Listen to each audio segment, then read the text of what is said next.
کتنا دینا چاہیے.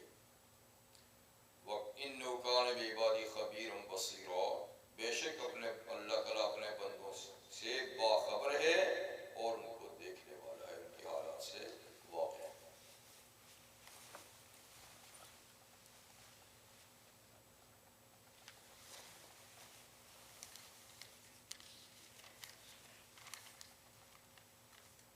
عن ابن عباس رضی اللہ تعالیٰ عنہ قال كان النبي صلى الله عليه وسلم أجود الناس وكان أجود ما يكون في رمضان حين يلقاه جبريل فيدارسه القرآن، وكان جبريل يلقاه في كل ليلة من رمضان فيدارسه القرآن. فلرسول الله صلى الله عليه وسلم حين يلقاه جبريل أجود بالخير من الريح المرسلة. وخرج الإمام أحمد رحمه الله بزيادة لا يسأل عن شيء إلا أعطاه، أو كما قال النبي صلى الله عليه وسلم. یہ حدیث بخاری اور مسلم کی ہے. عبداللہ ابن عباس رضی اللہ تعالیٰ عنہما اس کے راوی ہیں کہ رحمت عالم صلی اللہ علیہ وسلم سب لوگوں میں سب سے زیادہ صاحب جود و سخا تھے، سب لوگوں میں سب سے زیادہ سخی تھے. وَكَانَ أَجْوَدُ مَا يَكُونُ فِي رَمَضَانَ، اور پھر آپ اور بھی اپنی عام روزمرہ کی سخاوت سے بہت زیادہ صاحب جود و سخا ہو جاتے تھے رمضان المبارک میں. وہ بھی کب؟ حین یلقاہ جبریل، جس وقت آپ کی ملاقات حضرت جبریل امین کے ساتھ ہوتی. تو جبریل امین کے ساتھ جب ملاقات ہوتی تو کیوں؟ فیدارسہ القرآن، وہ حضور صلی اللہ علیہ وسلم کے ساتھ قرآن مجید کا دور کرنے کے لیے آیا کرتے تھے رمضان میں. دور کا مطلب یہ ہے کہ کبھی وہ حضور کو سناتے تھے، کبھی حضور ان کو سناتے تھے. وَكَانَ جِبْرِيلُ يَلْقَاهُ فِي كُلِّ لَيْلَةٍ مِّن رَمَضَانَ، اور حضرت جبریل رمضان المبارک کی ہر رات کو آیا کرتے تھے. آگے پیچھے تو جب اللہ بھیجتے تھے وہی لے کر آتے تھے، پر رمضان المبارک کی ہر رات کو جبریل امین تشریف لاتے تھے. فَيُدَارِسُهُ الْقُرْآنَ، اور رات کو حضور صلی اللہ علیہ وسلم کے ساتھ قرآن مجید کا دور کرتے تھے. اس وقت فَلَرَسُولُ اللَّهِ صلی اللہ علیہ وسلم حِينَ يَلْقَاهُ جِبْرِيلُ، نبی کریم علیہ السلام جب ان سے جبریل ملتے اجود بالخیر من الریح المرسلہ، تو تیز ہواؤں کے چلنے سے بھی زیادہ سخی ہو جاتے تھے. تیز ہوا میلوں کے حساب سے، فی گھنٹہ میلوں کے حساب سے چلتی ہے، تو حضور صلی اللہ علیہ وسلم کی سخاوت اس سے بھی زیادہ تیز ہو جاتی تھی.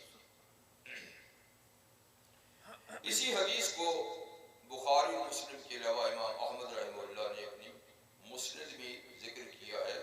اس میں مزید یہ لفظ بھی ہیں کہ لا یسأل عن شیء الا اعطاہ، حضور صلی اللہ علیہ وسلم کی سخاوت اور جود کا یہ عالم تھا کہ آپ سے جو کچھ بھی مانگا جاتا آپ سوال پورا کرتے تھے، یعنی بالکل کسی چیز کا انکار نہیں کرتے تھے. یعنی انکار کا مطلب یہ ہے کہ اس وقت کوئی چیز نہیں بھی تو حضور صلی اللہ علیہ وسلم کسی سے لے کر دے دیتے تھے، یا پھر آنے والے وقت کا وعدہ کر لیتے تھے کہ فلاں وقت میں آنا. تو مطلب ہے کہ یہ نہیں کہ آپ بالکل انکار کرتے، کسی کو مایوس کرتے تھے. پیغمبر کریم صلی اللہ علیہ وسلم کی خدمت میں ایک سائل آیا، اس نے کچھ سوال کیا. اس وقت آپ کے پاس اس کی مطلب کی چیز دینے کے لیے آپ کے پاس کچھ نہیں تھا.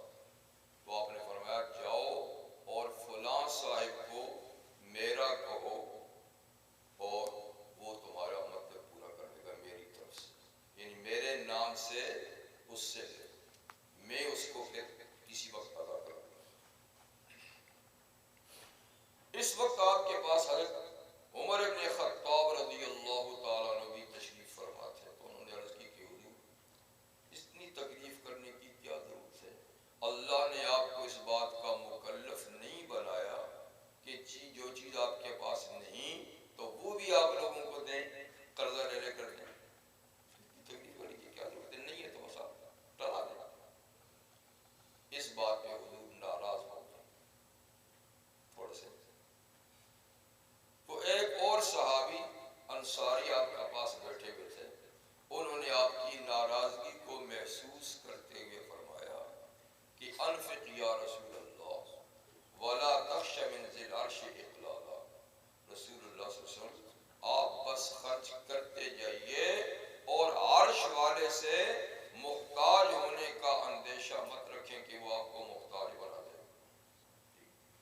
بے فکری کے ساتھ خرچ کریں، اللہ تعالیٰ آپ کی جملہ حاجات کو خود بخود پوری کر دیں گے۔ یہ بات اس صحابی سے سن کر پھر آپ خوش ہو گئے، مسرور ہو گئے جی کہ ایسے ہی ہونا چاہیے۔ تو مطلب یہ ہے کہ نبی کریم علیہ السلام اگر اس وقت کوئی چیز دینے کی نہ ہوتی تو یا کسی اور کے حوالے کر دیتے کہ اس سے میرے نام سے جا کر لے لو، یا فرض کریں کہ کوئی ایسا آدمی نہیں تو پھر حضور فرماتے ہیں کہ فلاں وقت میں آ جانا اور تمہاری حاجت پوری کر دوں گا۔ کسی نے کہا ہے، کہا تو حضرت زین العابدین رحمہ اللہ غالباً فرزدق شاعر نے کہا ہے، فرزدق۔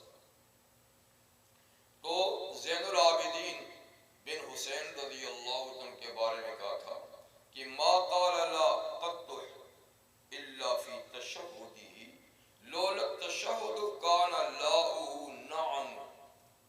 لیکن در حقیقت یہ شعر رحمت عالم صلی اللہ علیہ وسلم پر پورا ہوتا ہے۔ اگر آپ کے نواسے کا بیٹا ایسا ہے تو ظاہر بات ہے پرنانے کی تو بات ہی کچھ اور ہے۔ یعنی انہوں نے جود و صفا کہاں سے سیکھی؟ حضور سے سیکھی۔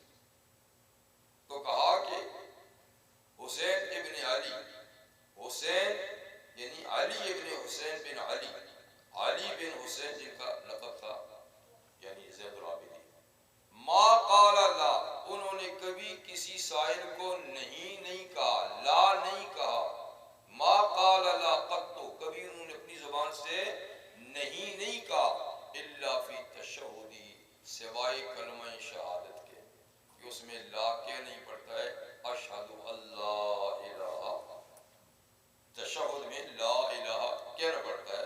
کہتے تشہد کے علاوہ یہ مبالغہ ہے، ویسے شعر مبالغہ بھی ہوتا ہے، تو کہتے تشہد کے اندر تو لا انہوں نے بے شک کہا ہے، اور تشہد سے ہٹ کے کبھی ان کی زبان پہ لا کا کلمہ نہیں آیا۔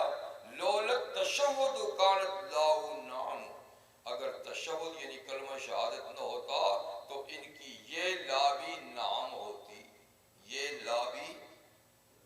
تو در حقیقت یہ حضور صلی اللہ علیہ وسلم کی شان ہے کہ آپ نے کبھی لا نہیں کہا کہ نہیں یہ حاجت نہیں پوری ہو سکتی، اگر نہیں ہے تو دوسرے وقت پہ ٹلا دیا یا کسی اور سے دلا دیا۔ خیر یہ پیغمبر کریم صلی اللہ علیہ وسلم کے اخلاق عالیہ، سیرت مطہرہ ہے۔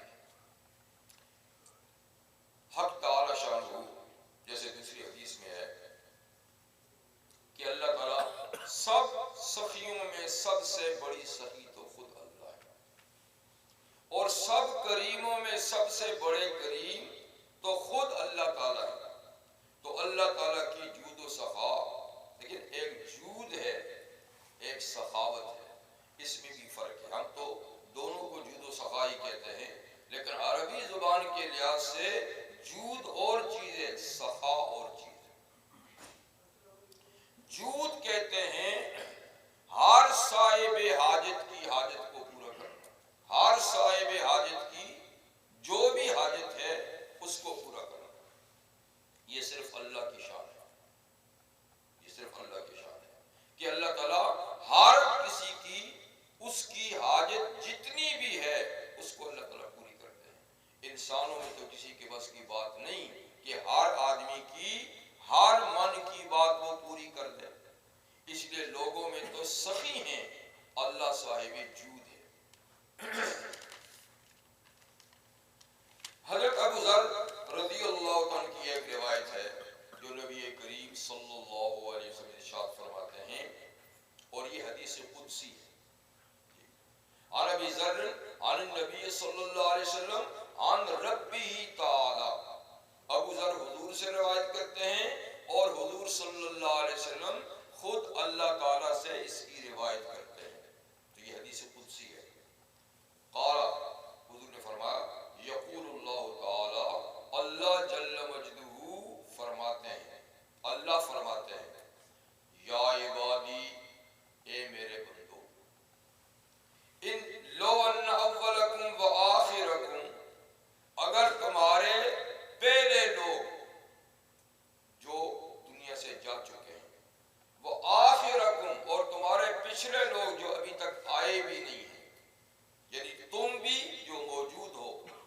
سے پہلے جو گزر چکے، تم سے بعد جو قیامت تک آنے والے ہیں، وحیکم ومیتکم، اور تمہارے تمام زندہ لوگ اور جو مر چکے ہیں وہ، ورطبکم ویابسکم، اور تمہارے تازہ اور خشک، مطلب اس کا یہ کہ سب کے سب، ہر چیز، جی بشمول انسانوں کے ہر چیز جس کی کوئی حاجت ہے،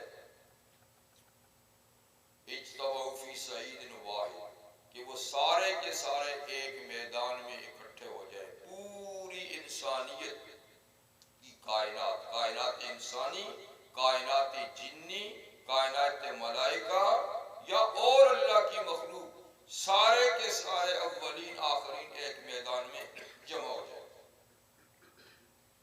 فَسَأَلَ كُلُّ إِنسَانٍ مِّنْكُمْ مَا بَلَغَتْ أُمْنِيَّتُهُ، پھر ہر آدمی جو بھی اس کی تمنا ہے، جو بھی اس کی تمنا ہے وہ اللہ سے مانگے، جتنی بھی تمنا ہے۔ فَآتَيْتُ كُلَّ سَائِلٍ مِّنْكُمْ، اور پھر میں ہر مانگنے والے کے تمام سوالات پورے کر دوں، سب کو ان کی من کی چیز، ان کی مانگی چیز دے دوں۔ تو ما نقصت من ملکی، میری حکومت میں کچھ بھی کمی نہ ہو، میرے خزانوں میں کچھ بھی کمی نہ ہو،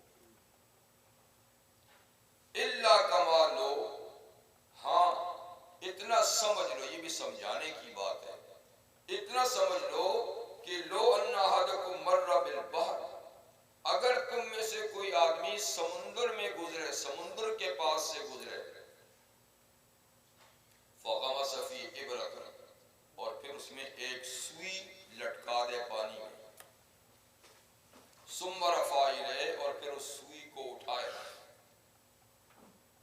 تو بتاؤ یعنی سمندر سے کتنا پانی کم ہوا، سمندر سے کتنا، یعنی پھر بھی کم سے کم سوئی تر تو ہوئی نا، یہ جو پانی کی تری لگی اتنا تو پھر بھی کم ہو گیا، اتنا تو پھر بھی کم ہو گیا، لیکن میں سارے لوگوں کی ساری حاجتیں پوری کر دوں تو میرے خزانوں میں اتنی کمی بھی نہیں ہوتی، یہاں کمی ہوتی ہی نہیں ہے، اتنی بھی کمی نہیں ہوتی، اور یہ اس لیے بِأَنِّي جَوَّادٌ وَاجِدٌ مَاجِدٌ، کہ میں بہت بڑا جواد ہوں، جواد مبالغہ ہے، بہت بڑا صاحب جود ہوں، جی، اور سب کچھ پانے والا ہوں، بہت زیادہ بزرگ ہوں، افعل ما ارید، جو چاہتا ہوں کرتا ہوں، کوئی رکاوٹ نہیں، جو چاہتا ہوں کرتا ہوں، عطائی کلام و عذابی کلام، میرا کسی کو دینا یہ کہیں سے اٹھا کر دینا نہیں ہوتا، میرا دینا بھی ایک بات ہے اور میری عذاب بھی ایک بات ہے، بس صرف ایک ارادہ ہے، اس ارادے پہ سب کچھ ہوتا ہے، مجھے کوئی چیز کرنے کے لیے کچھ انتظامات نہیں کرنے پڑتے، بس ایک کلام ہے، وہ یہ ہے انما امری لشیء اذا اردت ان اقول له کن فیکون، جب میں کسی چیز کا ارادہ کرتا ہوں اور اس کے لیے کہتا ہوں ہو جا، فوراً ہو جاتی ہے، تو مجھے کچھ کرنے کی ضرورت نہیں۔ تو مقصد کہنے کا یہ تھا اس حدیث کے پڑھنے کا کہ اللہ تعالیٰ کے جود و احسان کا تو کوئی حد ہی نہیں۔ اللہ تعالیٰ فرماتے ہیں قرآن حکیم میں وَإِن مِّن شَيْءٍ إِلَّا عِندَنَا خَزَائِنُهُ، کوئی چیز ایسی نہیں، کوئی چیز ایسی نہیں مگر جو چیز بھی ہے اس کے میرے پاس خزانے ہیں، خزانہ نہیں خزانے ہیں، ہر چیز کے خزانے ہیں، اور ایسے خزانے جو لٹانے سے کم بھی نہیں ہوتے۔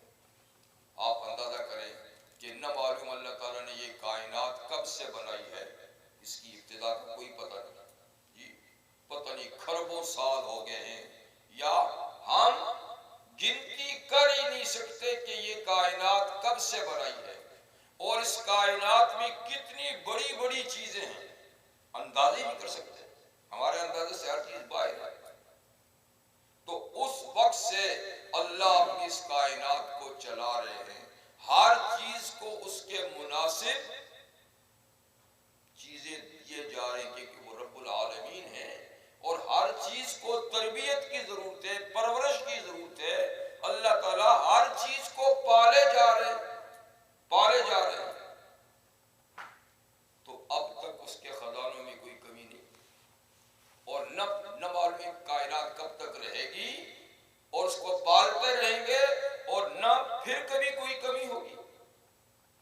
وہ ایک مشہور قصہ ہے، آپ کو سنایا بھی ہوگا یا کسی سے سنا ہوگا، کہ حضرت سلیمان علیہ السلام کو اللہ تعالیٰ نے جو بے مثال حکومت دی تھی کہ جس کی مثال کائنات انسانی میں نہیں، ٹھیک ہے، تو انہوں نے اس نعمت کے ملنے پہ خوشی کے طور پہ، اظہار تشکر کے طور پہ اللہ تعالیٰ سے ایک سوال کیا تھا کہ یا اللہ اتنی بڑی بے مثال حکومت دی ہے، میں چاہتا ہوں کہ تمام جو مخلوق آپ کی کھاتی ہے کچھ، ایک وقت کی اس کی دعوت کرنا چاہتا ہوں، کھانے والی مخلوق، باقی نہیں.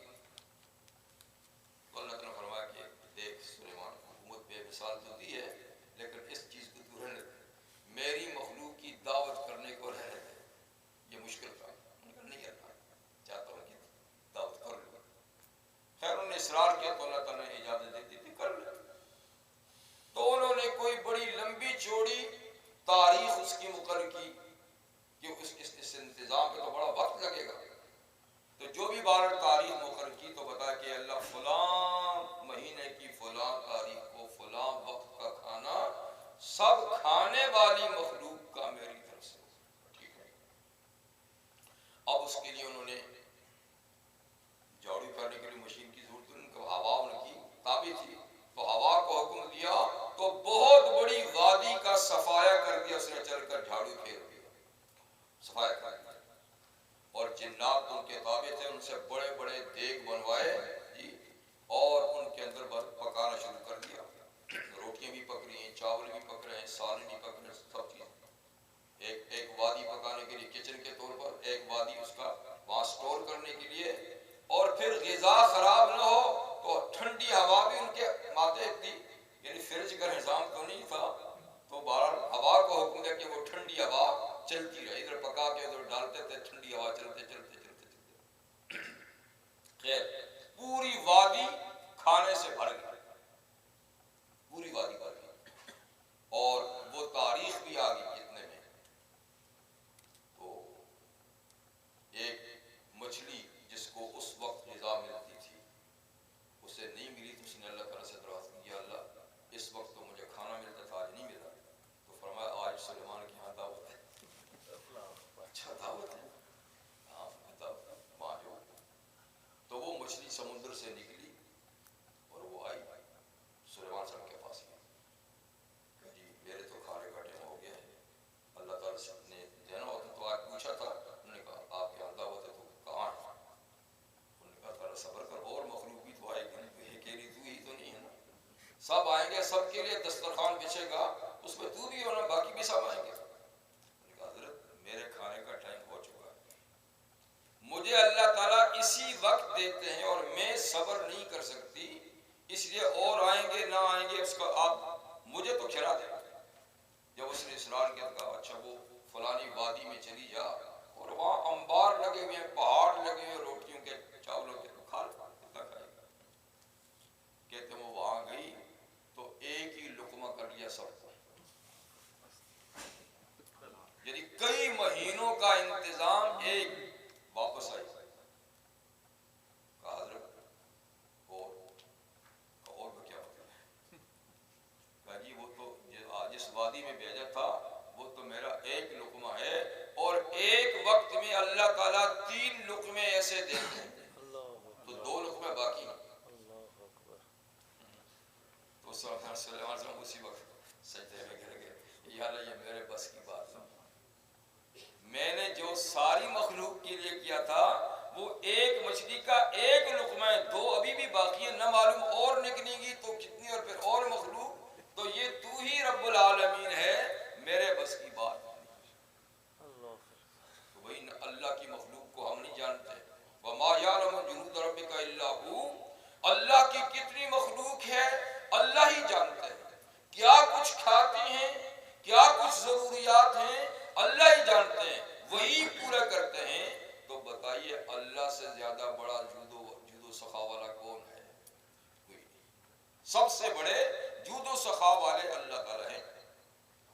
رحمت عالم صلی اللہ علیہ وسلم نے ارشاد فرمایا سوال کے طور پہ کہ بتاؤ سب سے زیادہ جود و سخا والا کون ہے؟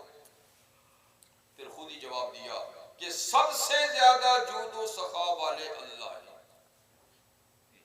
سب سے جود و سخا والے اللہ ہیں۔ اور پھر فرمایا کہ پھر کائنات انسانی میں اللہ کے بعد سب سے زیادہ جود و سخا والا میں ہوں۔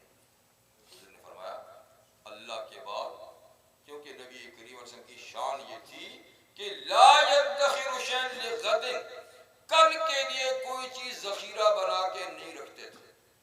کل کیا ہوگا؟ کل دینے والا دے گا۔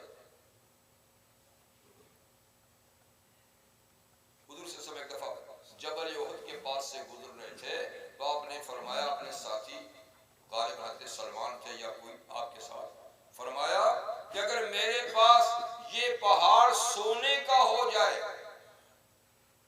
تو رات گزرنے سے پہلے سب میں اللہ کے راستے میں بانٹ دوں گا۔ ہاں میں نے کسی کا قرضہ ادا کرنے کے لیے 2-4 روپے رکھنے ہوں تو رکھ لوں گا، لیکن اس پورے پہاڑ جیسا سونا بھی میرے پاس آ جائے تو رات گزرنے سے پہلے ہی میں بانٹ دوں گا۔ اور حدیث میں یہ واقعہ تو آیا ہے کہ آپ نماز کے لیے کھڑے ہوئے مصلی پہ، تکبیر ہو گئی تھی، اچانک آپ واپس گھر چلے گئے اور پھر صحابہ کھڑے تھے، واپس پھر آئے اور آپ نے نماز پڑھائی تو صحابہ نے پوچھا رضی اللہ تعالیٰ عنہ کہ حضور آج انوکھا سا معاملہ ہوا، مصلی پہ کھڑے تھے، تکبیر ہوئی اور آپ چلے گئے اور پھر آئے۔ آپ نے فرمایا ہاں میرے تکیے کے نیچے چند سکے صدقے کے پڑے تھے جو میں نے محتاجوں کو دینے تھے، تو وہ ابھی تک دیے نہیں تھے، میں نے مناسب نہیں سمجھا کہ اللہ کے سامنے کھڑا ہوں اور میرے تکیے کے نیچے دوسروں کا حق رکھا ہوا غریبوں، تو وہ میں دے کر بیوی کو آیا ہوں کہ اس کو غریبوں کو دے دے، نماز پڑھا ہوں۔ ایک آج ہم ہیں کہ ہمارے پاس سکے نہ ہوں، سونا نہ ہو تو ہم پریشان ہوتے ہیں، ایک ہمارے آقا اور ہادی ہیں کہ گھر میں سونا ہو تو پریشان ہوتے ہیں۔ یعنی کیا بات ہے آپ کی جود و سخا، کیا بات ہے، لیکن یہ حضور ہی کی شان ہے، آپ اور ہم اس بات کے مکلف نہیں ہیں۔ ہاں جو حضور صلی اللہ علیہ وسلم کے رنگ میں رنگے جا چکے تھے تو ان کی شان بھی یہ تھی جیسے ابو بکر صدیق جی، ان سے جب ڈونیشن کا کہا تو گھر کی ساری چیزیں اٹھا کر لے آئے۔ پوچھا ابو بکر گھر میں؟ کہا اللہ اور رسول اللہ کے رسول کا نام، اس کی برکت کافی، حضور نے قبول کر دیا، اس لیے کہ وہ اس شان کے تھے کہ نہ ہونے پہ ان کو کوئی پریشانی نہیں ہوتی تھی۔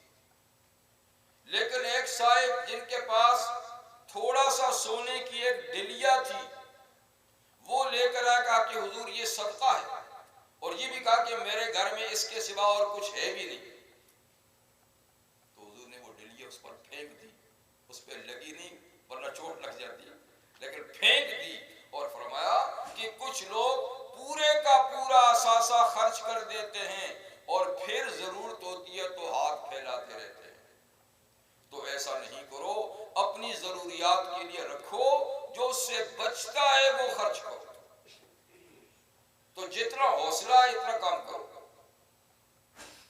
تو رحمت عالم صلی اللہ علیہ وسلم یعنی اللہ کے بعد سب سے بڑے جود و سخا والے تھے۔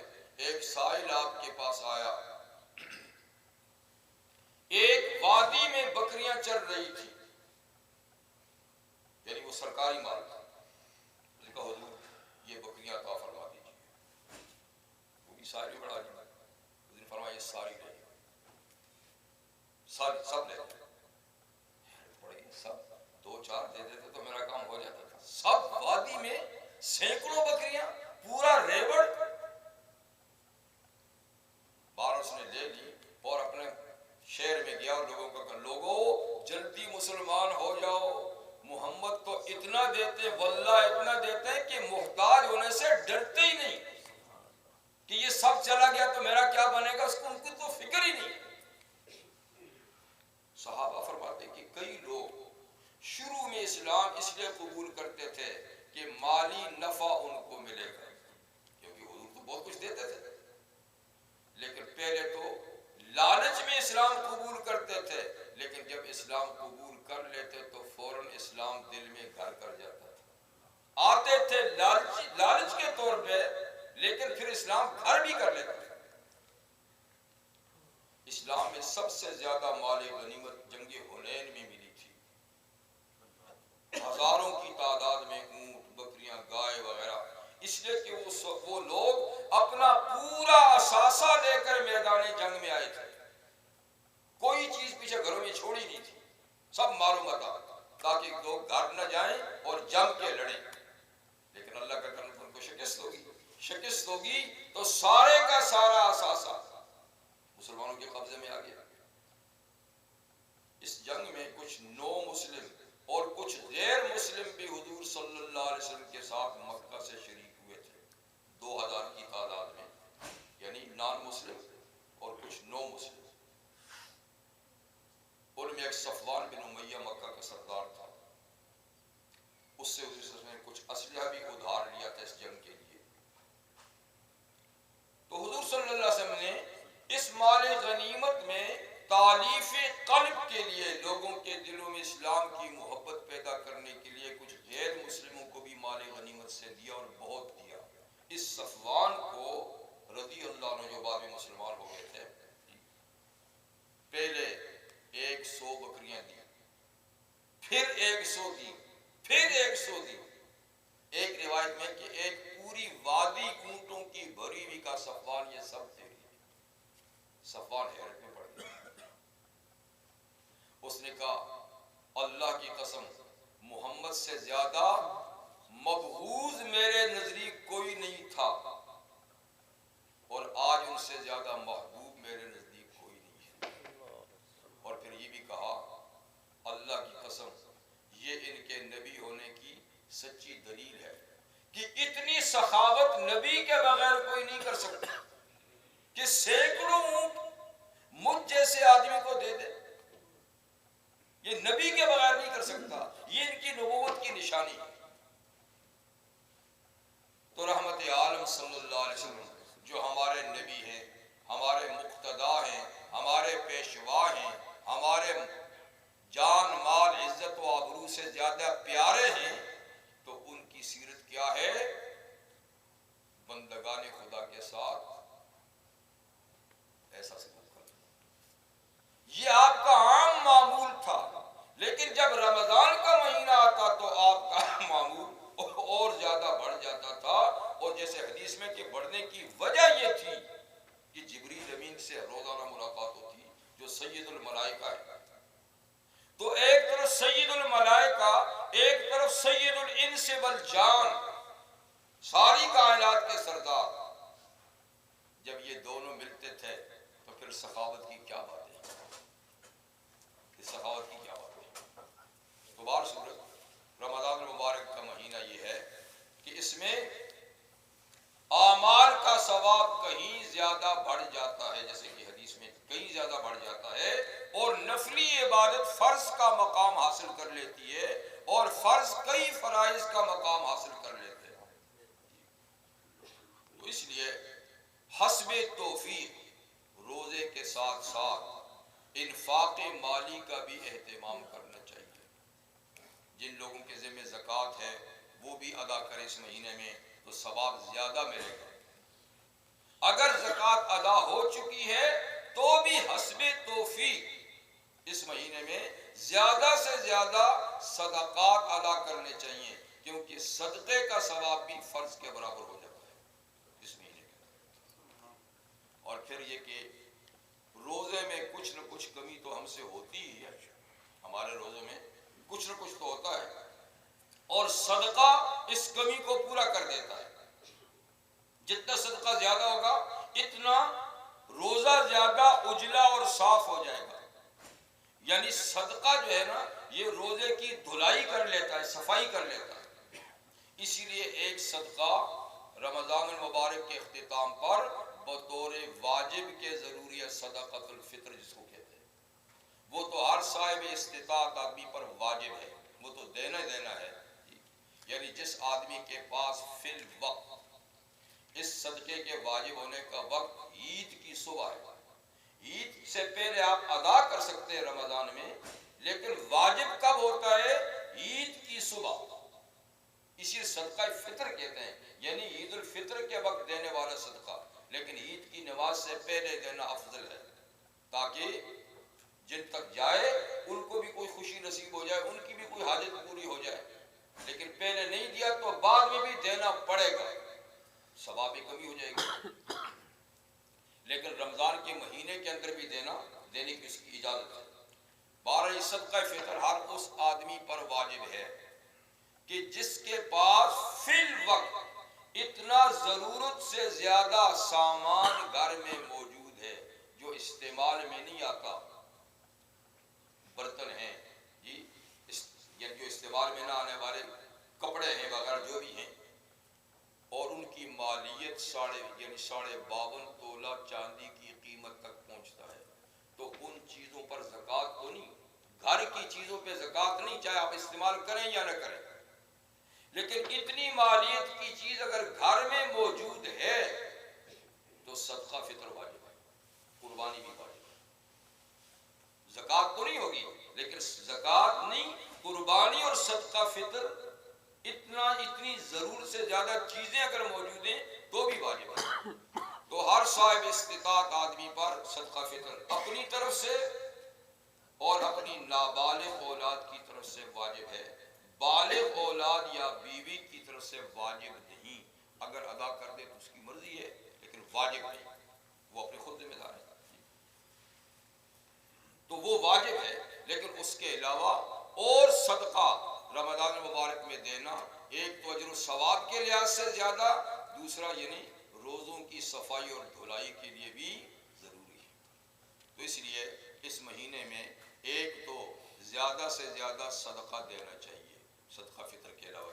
صدقہ فطر کے بارے میں یہ بھی بتا دوں کہ اس کا اندازہ پیسوں سے نہیں ہوا کرتا۔ صدقہ فطر نبی کریم علیہ السلام نے اجناس کے ساتھ مقرر کیا، یعنی کچھ جنس، یعنی کھانے کی چیزیں جن سے صدقہ فطر لاگو کیا گیا ہے، جن میں حضور کے زمانے میں جو، چھوارے اور کشمش ہوتے تھے۔ گندم مدینہ منورہ میں نہیں ہوتی تھی، اس لیے حضور صلی اللہ علیہ وسلم کے زمانے میں گندم سے بھی نہیں تھا، بس 3 چیزیں، جو، یہ چھوارے اور کشمش، اور ان میں سے ہر چیز 3.5 کلو فی آدمی کا صدقہ فطر ہے۔ حضرت امیر معاویہ رضی اللہ عنہ جب مدینہ منورہ تشریف لائے تو اس زمانے میں شام سے گندم بھی مدینہ آنے لگی تھی، اب مدینہ میں گندم بھی ہوتی تھی، تو انہوں نے اعلان کیا، چونکہ گندم اس زمانے میں ایک مہنگی چیز تھی، کامیاب ہوتی تھی، تو انہوں نے فرمایا کیونکہ گندم مہنگی ہے لہذا یہ اس کا آدھا جو ہے نا صدقہ فطر میں کافی ہے، یعنی 2.25 کلو، 3.5 کی بجائے 2.25 کلو۔ تو لہذا سب صحابہ نے اس بات پر اتفاق کر لیا، تو اب گندم 2.25 کلو ہو گئی اور باقی چیزیں 3.5 کلو ہو گئی، یا تو یہ چیزیں دی جائیں یا پھر ان کی جتنی قیمت بنتی ہے وہ دی جائے، یہ ہے صدقہ فطر کا تعین۔ اب اس میں ظاہر بات ہے کہ جو تو کوئی استعمال کرتا نہیں ہے، نہ معلوم اس کی قیمت کیا ہے، اور چھوارے جو ہیں وہ 3.5 کلو کی پتہ جتنی قیمت بنتی ہے، یا کشمش کی اور زیادہ مہنگی بنتی ہے، تو اگر سب سے سستی چیز ہے تو وہ صرف گندم ہے 2.25 کلو، تو 2.25 کلو گندم کی جو قیمت ہے وہ اصل میں صدقہ فطر واجبہ ہے، تو میرا خیال میں وہ کوئی $4 یا اس سے بھی کم ہوتے ہوں گے، 2.25 کلو کے آٹے کا، تو یہ کم سے کم صدقہ فطر ہے، زیادہ آپ کی مرضی جتنا چاہے دے دیں، لیکن کم سے کم 2.25 کلو آٹا جو ہے استعمال کیا جاتا ہے خالص، اس کی قیمت صدقہ تو صدقہ فطر تو واجب ہوا ٹھیک، اور میں نے کہا اگر کسی نے زکوٰۃ دی تو زکوٰۃ نکالیں، اور نہیں تو باقی صدقہ اس مہینے میں زیادہ سے زیادہ دینے کی کوشش کریں۔ یہی رحمت عالم صلی اللہ علیہ وسلم کی اقتداء بھی ہے اور ہمارے لیے اجر و ثواب کا باعث بھی ہے۔ دوسری چیز، رمضان المبارک میں جو نبی کریم علیہ السلام کرتے تھے وہ جبریل امین کے ساتھ قرآن مجید کا دور، پورے مہینے میں ایک دوسرے کو قرآن سناتے تھے، کیونکہ رحمت عالم صلی اللہ علیہ وسلم نے تراویح کی نماز میں پورا قرآن نہیں سنایا، اور نہ آپ نے کسی سال پورے مہینے کی تراویح کی نماز پڑھائی۔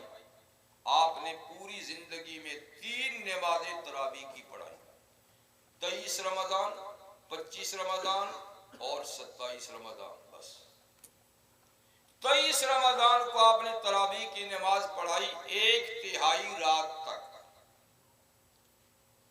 اور 25 کو پڑھائی 2/3 رات تک، اور 27 کو پڑھائی سحری تک۔ چونکہ ہر رات نمازوں کی تعداد بڑھتی چلی جا رہی تھی تو آپ نے 27 کو بڑھانے کے بعد فرمایا کہ تمہارا ذوق و شوق دیکھ کر مجھے لگتا ہے کہ اللہ تعالیٰ اس نماز کو تم پہ فرض نہ کر دے، تو لہذا میں آئندہ یہ نماز جماعت سے نہیں پڑھاؤں گا، تم یہ نماز خود پڑھ لیا کرو۔ تو آپ نے آپ کی چاہت تھی کہ جماعت سے ہوتی رہے، لیکن وجہ بتا دی کہ کہیں فرض نہ ہو جائے، تو 3 کے علاوہ آپ نے نہیں پڑھائی۔ اب صحابہ کرام کو آپ کی منشا کو جانتے تھے کہ حضور کی مرضی کیا ہے، کیا چاہتے ہیں، لیکن ابو بکر صدیق رضی اللہ کے زمانے میں بھی جو 2.25 سال کا زمانہ ہے ایسا ہی رہا۔ حضرت عمر رضی اللہ عنہ کے زمانے میں شروع میں ایسا رہا، آخر ایک رات آپ جب مسجد کے پاس سے گزرے تو دیکھا کہ مسجد میں کئی جماعتیں ہو رہی ہیں،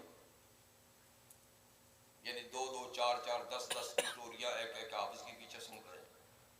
آپ نے اپنے ساتھی دوسرے صحابی سے کہا اگر ان سب کو ایک امام کے پیچھے کر دیں تو کیا ہو جائے؟ یعنی یہ تو جس کی آواز اچھی لگتی ہے آواز زیادہ ہے، جس کی آواز تھوڑی سی کمزور ہے اس کے پیچھے کم ہے، تو یہ تو کہیں قرآن مجید کو گانا بجانا نہ سمجھ لیں، تو کیوں ان کو ایک امام کے پیچھے نہ کر لیں، یہ زیادہ بہتر ہے۔ چنانچہ نبی کریم علیہ السلام نے جس صحابی کو سب سے بڑے قاری ہونے کا اعزاز دیا تھا ابی بن کعب رضی اللہ عنہ، حضور نے انہی کو کہا کہ ابی، اور دوسرے تمیم داری رضی اللہ، ان دونوں کو کہا کہ تم دونوں 20 رکعت نماز تراویح کی لوگوں کو پڑھاؤ اور 3 وتر پڑھایا کرو۔ تو اکٹھے ہو گئے، سارے لوگ اکٹھے ہو گئے۔ دوسرے تیسرے دن پھر آپ کا گزر ہوا تو دیکھا سب ایک امام کے پیچھے پڑھ رہے ہیں، تو آپ نے بڑی مسرت کا اظہار کیا کہ دیکھو یہ اچھا کام ہوا، بجائے اس کے کہ ٹولیوں میں پڑھتے تھے اب ایک ہی امام کے پیچھے پڑھ رہے ہیں۔ تو اس وقت سے لے کر آج تک ساری دنیا میں مسلمان جماعت سے نماز پڑھتے ہیں، اور کم سے کم ایک قرآن تو اکثر جگہوں میں سنا جاتا ہے، جہاں حافظ مہیا ہیں تو ایک دفعہ پورا قرآن تراویح میں سنایا جاتا ہے، مسلمان سنتے ہیں۔ تو بہرحال یہ سنت قائم ہوگی کہ تراویح کی نماز میں جماعت سے پڑھی جائے مسجد میں تو ایک قرآن تو کم سے کم اس میں سنایا جائے، لوگ سننا چاہیں نہ چاہیں ایک، لیکن کسی کی رغبت زیادہ ہے تو 2 بھی سن سکتے ہیں، 3 بھی سن سکتے ہیں، لیکن رغبت کی بات ہے، ورنہ ایک تو سنت ہے ہی ہے۔ اس لیے کہ حضور صلی اللہ علیہ وسلم جبریل امین کے ساتھ سنتے سناتے تھے، جی، تو وہ سنت قائم ہوگی۔ تو قرآن مجید کا رمضان المبارک میں ایک تو تراویح کی نماز میں سننا سنت ہے، اور دوسرا اس کے علاوہ کثرت سے اس مہینے میں تلاوت قرآن پاک کرنا سب سے بہترین عمل ہے، کثرت سے، اس لیے کہ اس مہینے کو اللہ کی وحی کے ساتھ بڑی مناسبت ہے۔ واصلہ بن اسقر رضی اللہ عنہ فرماتے ہیں کہ رحمت عالم صلی اللہ علیہ وسلم نے ارشاد فرمایا کہ اللہ کی وحی اسی مہینے میں نبیوں پر اترتی رہی، کہتے ہیں کہ ابراہیم علیہ السلام کو ان کے صحیفے یکم رمضان المبارک کو اللہ نے عطا فرمائے، موسیٰ علیہ السلام کو تورات 6 رمضان المبارک میں ملی، اور عیسیٰ علیہ السلام کو انجیل 13 رمضان المبارک میں ملی، اور قرآن مجید کا نزول لوح محفوظ سے آسمان دنیا پر 24 رمضان المبارک میں ہوا۔ تو دیکھیے سب اہم کتابیں، سب اہم کتابیں، جیسے کہ زبور کے بارے میں کہ 18 رمضان کو آئی، تو اسی مہینے میں اترتی رہی۔ گویا اللہ تعالیٰ نے اس مہینے کو اپنا لوگوں تک پیغام پہنچانے کے لیے اس مہینے کو منتخب کیا ہے۔ تو وحی کے ساتھ مناسبت کی وجہ سے اس میں سب سے زیادہ تلاوت کرنی چاہیے۔ تو صحابہ کرام کا ویسے بھی معمول ہوتا تھا، کوئی 3 دن میں ختم کرتے تھے، کوئی 7 دن میں ختم کرتے تھے، کوئی 10 دن میں قرآن ختم کرتے تھے، کوئی مہینے میں ختم کرتا تھا۔ یہ تو عام معمول تھا، لیکن جب رمضان المبارک کا مہینہ آتا تو یہ معمول بڑھ جاتا تھا، یہ معمول بڑھ جاتا تھا۔ یعنی یہ تو عام روٹین تھی اس زمانے میں لوگوں کی اثرات کا، اور کئی حضرات اس سے بھی کہیں زیادہ تلاوت کرتے تھے۔ امام شافعی، امام ابو حنیفہ رحمہم اللہ کے بارے میں ہے کہ علاوہ تراویح کے قرآن 60 قرآن ختم کرتے تھے، 60 قرآن ایک دن میں، ایک رات میں، تراویح کے علاوہ۔ ہاں جی، شاید ہمارے ذہن میں یہ بات نہ آ سکے کہ ہم تو 1.15 سے 12 بھی سن کے تھک جاتے ہیں، تو یہ کیسا ہے کہ پتہ نہیں کتنا سنتے ہوں گے تراویح میں، پھر آگے ٹائم کتنا بچتا ہوگا ان کے لیے، یہ بات سمجھ میں نہیں آتی ہوگی کہ ٹائم ہی کتنا بچتا ہے کہ وہ رات کو پھر اپنی تلاوت بھی اتنا کرتے ہیں۔ لیکن یہ ہماری سمجھ کی بات ہے، اللہ تعالیٰ جس کے لیے چاہے وقت کو لمبا کر دے، اللہ تعالیٰ جس کے لیے چاہے وقت کو، جس کے لیے چاہے زمین کو لمبا کر دے سکیڑ دے، جس کے لیے چاہے وقت کو لمبا کر دے سکیڑ دے۔ تو یہ اللہ کے وہ لوگ بندے تھے، ایسے بندے تھے کہ ان کے لیے وہ 2 گھنٹے، ایک گھنٹہ جو ہمارا ہے نا، وہ کئی گھنٹے بن جاتا تھا، اور یہ پوری اطمینان سے تلاوت اس میں کر لیتے تھے۔ ہمارے لاہور کے مولانا احمد علی لاہوری رحمہ اللہ، بہت بڑے بزرگ عالم گزرے ہیں، ان کے ایک صاحبزادے مولانا حبیب اللہ صاحب شروع سے ہجرت کر کے مکہ مکرمہ آ گئے تھے۔ ان کے بارے میں ہے کہ ایک طواف میں پورا قرآن پڑھتے تھے۔ یہ دور کی بات نہیں، یہ تو ہمارے دور کی بات ہے۔ طواف کے 7 چکروں میں پورا قرآن پڑھ لیتے تھے۔ تو یہ بات وہی ہے کہ اتنے میں ہم تو چند صورتیں بھی نہیں پڑھ سکتے، لیکن جس کے لیے اللہ چاہے وقت کا دورانیہ بڑھا دے۔ رحمت عالم صلی اللہ علیہ وسلم کے ارشاد گرامی ہے کہ اللہ تعالیٰ کے نبی حضرت داؤد علیہ السلام، جن کو زبور ملی تھی اور بہترین آواز بھی ملی تھی، وہ اپنے خادم سے کہتے تھے کہ جاؤ استبل سے گھوڑے پہ زین رکھ کے تیار کرو، میں آ رہا ہوں۔ استبل گھوڑے باندھنے کی جگہ ہوتی ہے، تو زین جو اس کی کرسی ہوتی ہے، یعنی وہ اس پہ لگا کر باہر نکالو، میں آ رہا ہوں۔ تو وہ خادم جا کر استبل سے گھوڑا زین لگا کے نکالتا ہی تھا کہ یہ پوری زبور ختم کر لیتے تھے، پوری زبور پڑھ لیتے تھے۔ تو کیا بات ہے، یہ نبی کا معجزہ ہے، وہ ولی کی کرامت ہے، وقت کا لمبا کرنا۔ تو بہرحال ایسا ہوتا تھا، اور یہ صحیح بات ہے کہ اتنے قرآن مجید کو پڑھتے تھے اور سوچ سمجھ کے پڑھتے تھے، یہ بھی نہیں کہ نہیں بے سوچے سمجھے پڑھتے تھے ہماری طرح، سوچ سمجھ کر۔ تو خیر حسب توفیق جتنا بھی ہو سکے زیادہ سے زیادہ قرآن حکیم پڑھنا چاہیے اس مہینے میں۔ امام مالک رحمہ اللہ صاحب مذہب امام ہیں، مدینہ منورہ ہی میں پیدا ہوئے، مدینہ منورہ ہی میں انتقال ہوا، جنت البقیع میں مدفون ہیں، اور اپنے زمانے کے بہت بڑے عالم تھے، بڑے امام تھے۔ ان کا مشغلہ تھا رحمت عالم صلی اللہ علیہ وسلم کی حدیث پڑھانا، مسجد نبوی میں حدیث ہی پڑھاتے تھے، سب سے بڑا درس ہوتا تھا، اور سب سے پہلی بڑی حدیث کی کتاب بھی انہی کی لکھی جو ہے موطا امام مالک جی. تو حدیث کا مشغلہ کتنا بڑا عظیم مشغلہ ہے. حضور صلی اللہ علیہ وسلم کے ارشاد ہے نظر اللہ عمران سمع مقالتی فوعاها ثم بلغها. اللہ اس شخص کو خوش اور تر و تازہ رکھے جس نے میری حدیث کو یاد کیا اور پھر آگے پڑھایا, آگے چلا. بہت بڑا کام ہے. لیکن جب رمضان آتا تھا تو حدیث کا درس بند کر دیتے تھے, چھٹی دیتے تھے طالب علموں کو رمضان میں. اور نفلی کاموں میں نمازوں کے علاوہ سوائے تلاوت کے دوسرا کام نہیں کرتے تھے, تلاوت ہی تلاوت.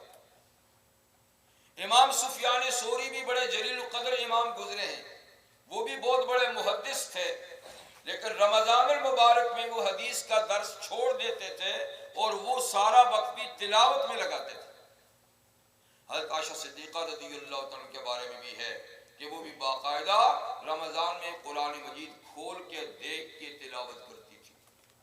تو دیکھیں سب سے زیادہ ثواب تو تلاوت کا وہ جو نماز میں تلاوت کی جائے. اس لیے فرمایا کہ نماز میں جن کو زیادہ سے زیادہ قرآن یاد ہے تو نماز میں اس کو پڑھے, سب سے زیادہ ثواب. دوسرے نمبر پہ ثواب زیادہ ہے قرآن کو دیکھ کر پڑھنے سے, اور تیسرے نمبر پہ ہے کہ یاد سے پڑھیں. لیکن باہر پڑھیں. سب سے زیادہ مشورہ کس کا ہے؟ قرآن مجید. اس لیے کہ قرآن اللہ کی کلام ہے, اللہ کی کلام ہے. تو اللہ کی کلام کو جب بندہ پڑھتا ہے تو یہ گویا اللہ ہی سے ہم کلام ہوتا ہے, اللہ ہی سے بات چیت ہوتی ہے. تو اللہ کی کلام کا پڑھنا یہ سب سے زیادہ عمدہ کام ہے. حدیث میں ہے کہ جو شخص قرآن مجید کی تلاوت کرتا ہے تو ہر حرف پہ 10 نیکیاں ملتی ہیں, ہر حرف پہ 10 نیکیاں ملتی ہیں. سمجھ کے پڑھے تو, بے سمجھے پڑھے تو کچھ نہ کچھ قرآن تو ہر مسلمان کو یاد ہے نا. سورہ فاتحہ تو سب کو یاد ہے نا, اس لیے کوئی نماز میں پڑھی جاتی ہے.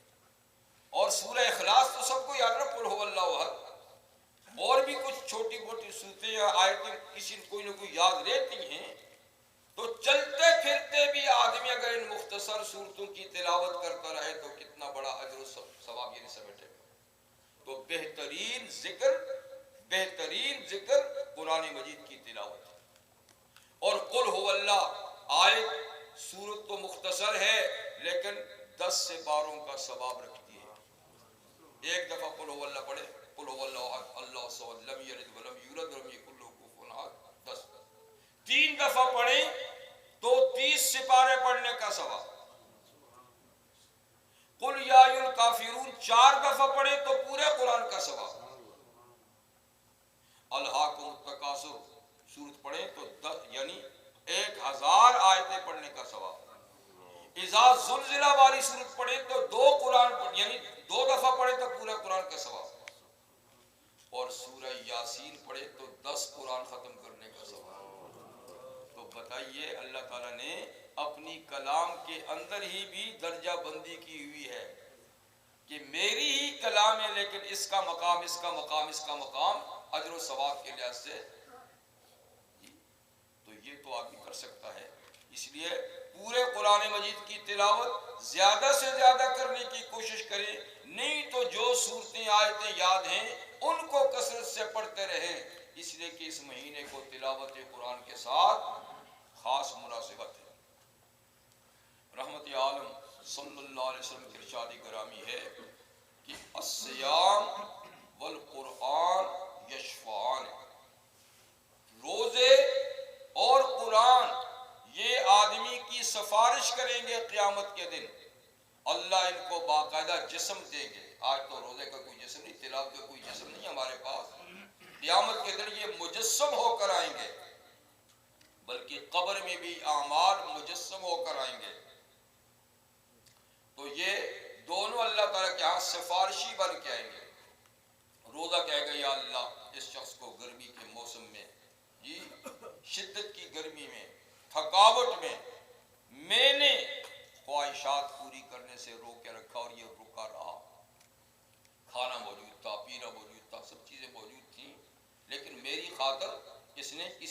استعمال نہیں کیا. سو میں تیرا فرض ہوں، اس نے اپنے ملک میں میرا احترام کیا، آج یہ تنہا ہے، میری سفارش اس کے حق میں قبول فرما دیجیے. تو اللہ اس کی سفارش قبول فرمائے. قرآن کہے گا یا اللہ دن کو یہ شخص تھکا ماندہ رہا، کام کاج کیا، بھوکا پیاسا رہا، لیکن رات کو پوری رغبت کے ساتھ تراویح میں کھڑے ہو کے مجھے سنتا رہا، تو اس نے اپنے وطن میں میرا احترام کیا. آج یہاں یہ اکیلا تیرے دربار میں آیا، تو میں تیری صفت ہوں، میں تیرا کلام ہوں، اس کے حق میں میری سفارش قبول فرما. اللہ قبول فرمائے. تو یہ اس وقت کارآمد کام آنے والی چیزیں ہیں جہاں اور کوئی چیز کام نہیں آئے گی، کیونکہ قیامت کے دن تو وہ ہے جس کی منظر کشی اللہ نے یہ کی ہے، یوم یفر المرء من اخیہ، اس دن بھائی بھائی سے بھاگے گا.